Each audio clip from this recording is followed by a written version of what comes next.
Hello, Keith Rucker here at VintageMachinery.org. Guys, today I am in Southern California and actually at the Southern California Railway Museum in Paris, California. And we're going to take a little tour of their railroad machine shop out here. It's a wonderful place. So introduce yourself, tell them who you are, and tell us a little bit about the museum and where we're at. Hi, I'm Jim Groning, and I'm the overseer for the Southern California Railway Museum machine shop. And you can't go to Ace Hardware and buy a part for these locomotives and trolleys that we work on here. So we end up making a lot of the parts for what's needed here. Everything from steam locomotives to vintage diesel to trolleys, and we have a pretty nice machine shop. I love this machine shop. It's nice. It's may not be the most modern machine shop, but it's a beautiful machine shop. It is full of vintage machinery, Nice which is stuff. what we're all about here. Absolutely. So that is awesome. Okay, I'll tell you what, we're going to do a walkthrough and just kind of let you guys take a look at what's in here, and they got some cool stuff. So let's go for a walk. What we have right now is we have a beautiful Rockford Shaper, probably 1940s vintage, and we use this extensively here at the museum. We just finished making some wedges and shoes for the Emma Nevada on this machine and roughing them out and even finishing some of them. And it's a very nice machine. And let me show you how nice it is. Powered up. One thing about the Rockford Shaper is that it's one of the few all hydraulic machines. It's not a gear driven like a Cincinnati is. It's a beautiful machine. You can sit here and just run this all day long and have a wonderful time. This is one of my pride and joys. I'm from the machinist industry, and I ran horizontal boring mills a good percentage of my life. And when we were donated this Lucas, it's very similar to Keith's, and I got all excited. And it's about a 1918 also, and she runs beautiful, and I just love running this thing. We just finished making some parts for a steam locomotive on this machine, and we were holding 2/1000 of an inch with this thing. Not very fast, but it did it. So we weren't running really quick RPMs and really quick feeds, but it did it, and it did it nicely, and a nice finish too. So it was very, very nice. We still have a lot of work to do on it, but it's a work in progress.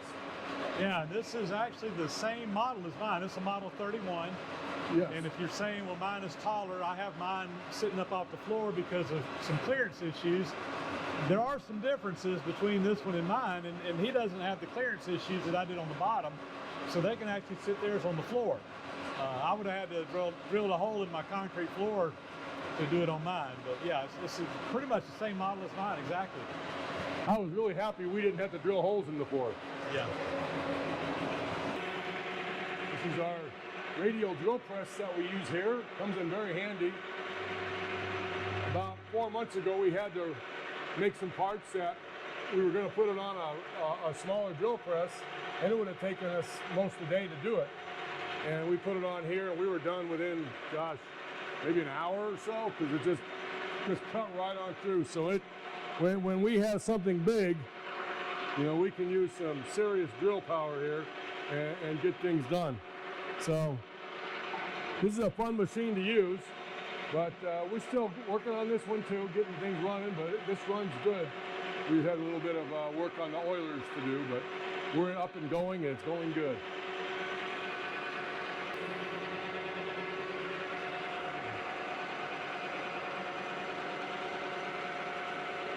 Hence the radial drill press.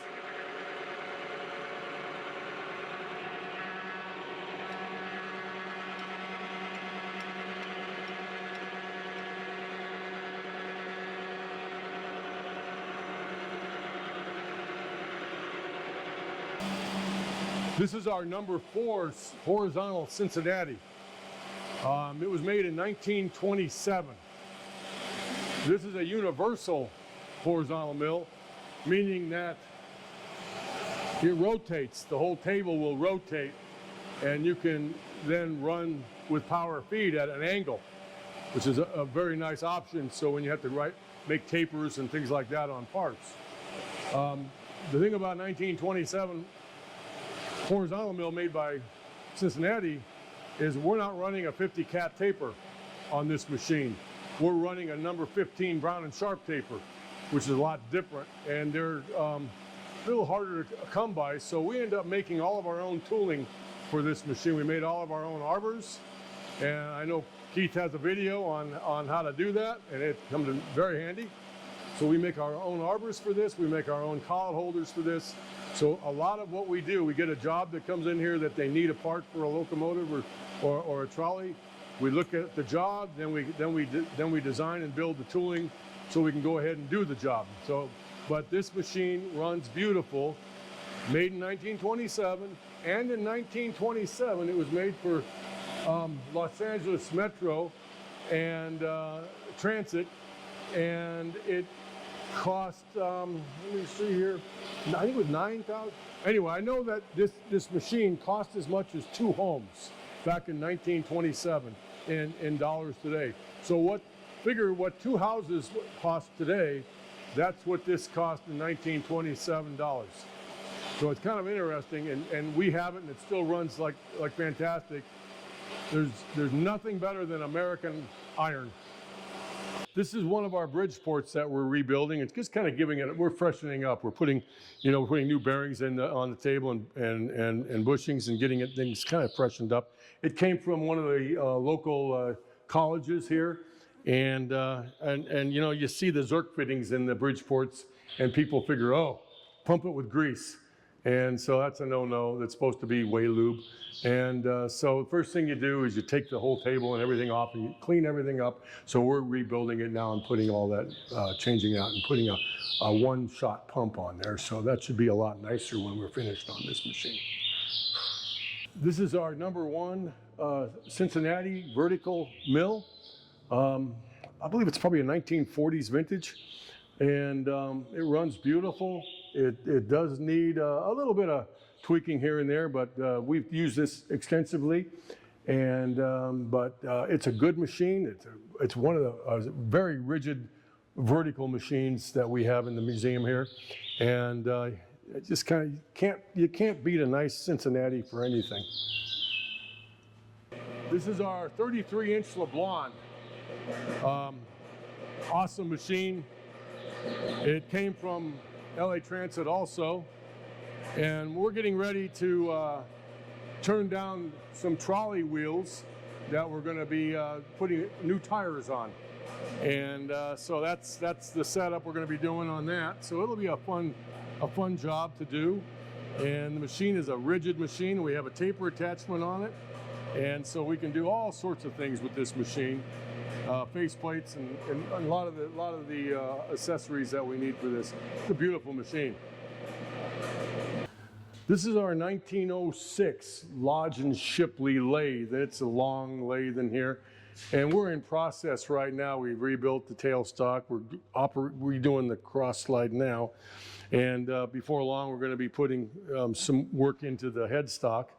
But it works, and you figure it's not going to be something that we're going to run for, super tight, close tolerances, but it's when you need a lathe like this, a big long lathe for something, if you have this, it's going to come in handy. And if we're going to rough something out that's shorter than that, hey, all we're going to do is just put it in here and rough it out and go with it, and we can hold a few thousandths, and that's good. And this damn thing still turns on too.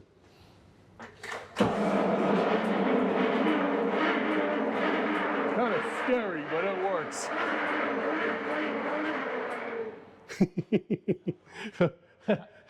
It's scary, but it works. How long is the bed on it? Oh God, I'm not sure. It's 24-inch swing, but yeah. God, I've never sat and measured that whole damn thing. That thing is long. It's a long bed. Long bed. That's cool. So that's one we have to still do. We're in process on that. Sure, one. Yeah. And over in the corner there is our Sellers drill grinding machine that we use. Yeah. This is our Sellers drill grinding machine. We use that here. It's nice to have, and we can put a new edge on our larger drills in here. We have a smaller drill grinding for smaller things, but this one comes in super handy for when we get a big drill, especially running the radial drill press. We can sharpen the drills on this and make sure that we're getting a good finish and a good cut and a good size. So it works out really well. I love these sellers. I've got a little small sellers that'll do like up to a 1 inch. And this is basically the same concept, just a much larger version. That is really, really nice. I like it's that. a good machine. We enjoy it working here. It sure beats the heck out of trying to do a big drill on a hand grinder. Yeah, nice. This is our Axelson 16-inch swing engine lathe. This is one of our workhorses here. This thing's running every week, numerous times for doing different kinds of jobs in here. And with a taper attachment, we're making, you know, like for instance, the Emma Nevada, we have so many custom bolts that we have to make, each one a little different. And so we do all that in here. We do all the threading in here. On the VC2, we've made all the flush plugs on here. And just, we do a lot of threading in this shop. And between Jeff and I, we just get a lot of that stuff done and out of here on this machine. This is a good machine for that, and it's fast and it works good, and it's an Axelson, which is a wonderful machine. I'll show you how that sounds. Yeah. It's a good running machine, sounds good, runs good, doggone nice machine. And we have 4-jaw chuck, 3-jaw chuck, faceplate, and multiple other accessories for it, steady rest. And good machine, one of my favorites.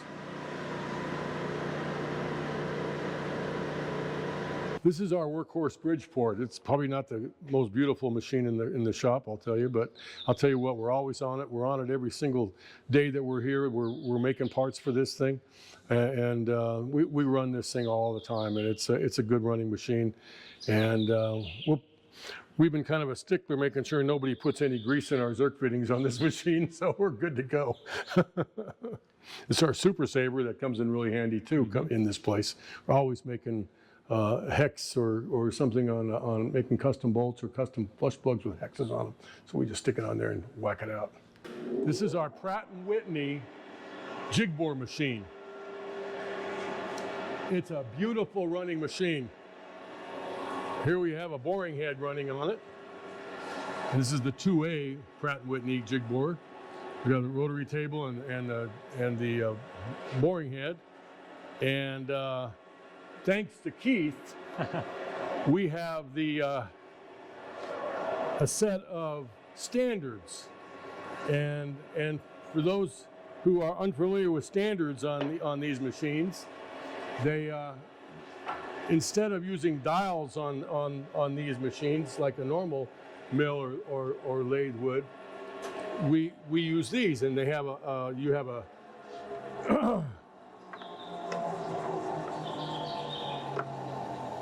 sort of like an ID mic, right? And so you use that if you want to get something that's really like 3 inches, 472 thousandths, something to that effect. So you just adjust that to whatever you need to. But say for instance you need to have something that's you're just finished boring a hole right in the center of your part, and now you need to make it move over 3 inches. So all you do, you put this 3-inch standard right in here, bring that down here. Open that up. We have a tense indicator on there. So say for instance that you want to move exactly 3 inches over. So now we're setting here at our 0 point, and we're going to move 3 inches. So all we do here is you go ahead and you take the pressure off of your standard, release it, and now you bring this back. And we have 1 turn on the dial. So go there, and 1 turn, and we're there. And that's within a 1/10 of a thousandth, 3 inches from where we started out with. And these standards are, they're antiquated. You know what? We were making satellite optic housings for spy satellites that were going over the USSR, and we were using a DeVlig horizontal jig bore with the same setup not that long ago. Cool. This is like the other lathe, except this is a 20-inch Axelson. And she's a beautiful lathe. And we just had this hooked up about, I don't know, maybe a month and a half ago. We got this thing up and running and got it running and beautiful. Our first job wasn't even for a railroad part. It was for a merry-go-round in Nebraska. We made the drive wheel for a merry-go-round in Nebraska, which is the oldest operating merry-go-round in the United States. So we ended up making that for them and got that going. 'Cause every now and then, one museum kind of helps another one and everybody kind of helps each other. So this one's a good sounding machine too.